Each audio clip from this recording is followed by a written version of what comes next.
امام احمد بن حنبل ایک بہت ہی بڑے امام ہیں۔ آپ فرماتے ہیں کہ ایک دفعہ میں عراق کے ایک علاقے میں سفر کر رہا تھا کہ سفر کرتے کرتے رات ہو گئی۔ ایک قصبے میں ہم پہنچے۔ اس قصبے میں جب گئے تو عشاء کی نماز جا کے مسجد میں پڑھی اور میرا ارادہ یہ تھا کہ اس مسجد میں ہی آج میں رات گزاروں گا۔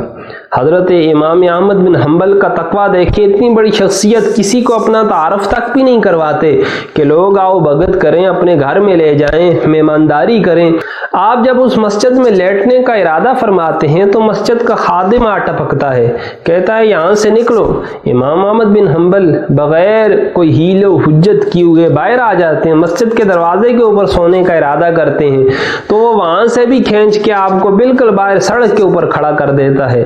اب اسی اثناء میں ایک نان بھائی جس کی مسجد کے پاس ہی دکان تھی، وہ دیکھتا ہے کہ ایک مسافر ہے، اس نے رات گزارنی ہے اور اس کے پاس کوئی ٹھکانہ نہیں، مسجد کے خادم نے بھی اس کو مسجد سے نکال لیا ہے۔ تو وہ کہتا ہے بھائی ادھر میرے پاس آؤ، میں تمہیں اپنے گھر لے جاتا ہوں، آج کی رات تم میرے ہاں جو ہے وہ رات بسر کر لینا اور کل اپنے سفر کے اوپر روانہ ہو جانا۔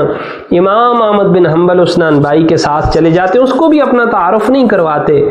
تو آپ دیکھتے ہیں اس نان بھائی کا معمول کہ وہ کثرت سے استغفار کر رہا ہے، اللہ سے اپنے گناہوں کی معافی مانگ رہا ہے، استغفر اللہ پڑھ رہا ہے۔ تو امام احمد بن حنبل اس سے پوچھتے ہیں نان بھائی یہ تو بتاؤ کیا تمہیں اس استغفار کے کرنے سے کچھ فوائد حاصل ہوئے؟ تو وہ کہتا ہے بہت فائدے ہی فائدے ہیں کہ جو بھی دعا اللہ سے مانگتا ہوں اللہ پوری فرما دیتے ہیں، لیکن ہاں ایک دعا ہے جو میں نے اللہ سے مانگی ابھی تک پوری نہیں ہوئی۔ امام احمد بن حنبل پوچھتے ہیں وہ کون سی دعا ہے جو تو نے اللہ سے مانگی اللہ نے پوری نہیں کی؟ تو وہ کہتا ہے میری بڑی خواہش ہے کہ میں امام احمد بن حنبل کی زیارت کروں، ان سے ملاقات کر سکوں، ان کی صحبت میں وقت گزار سکوں، یہ میری دعا ہے جو اللہ نے بھی قبول نہیں کی۔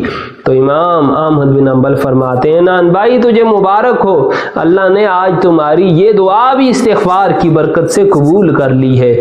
میں ہی امام احمد بن حنبل ہوں، تجھے کہیں جانے کی ضرورت نہیں پڑی، اللہ نے مجھے ہی تمہارے دروازے پر استغفار کی برکت سے لے آیا ہے، لے اللہ نے تیرے استغفار کی برکت سے تیری اس دعا کو بھی قبول فرما لیا ہے۔